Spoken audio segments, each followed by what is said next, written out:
Xo'p, assalomu alaykum akalar. Avtomat yo'limizni yoqish jarayoni. Birinchi bo'lib o'tin cho'p zapravka qilinadi.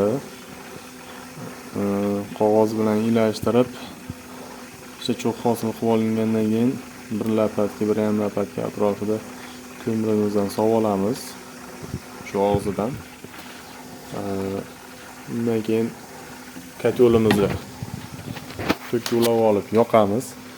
Mana qo'yganlarda boshqa avtomobil bo'lib chiqib turadi. Mana bu narsamizni bossak, mana ishga tushdi. 200 sekund bosib tursanglar avtomatik ishga tushadi. Xo'p.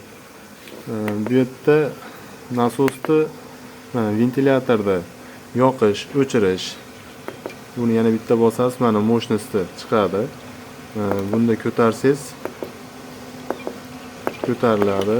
Mo'shnisi bu tomonga tushadi.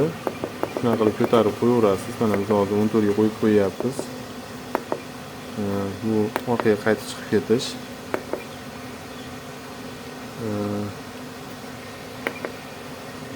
Shnek podacha. Buni ham bosamiz.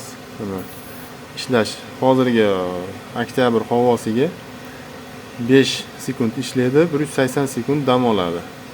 Buni ham misol uchun yana bir marta bosasiz, ko'taraverasiz, tushirasiz. Yana bitta bossangiz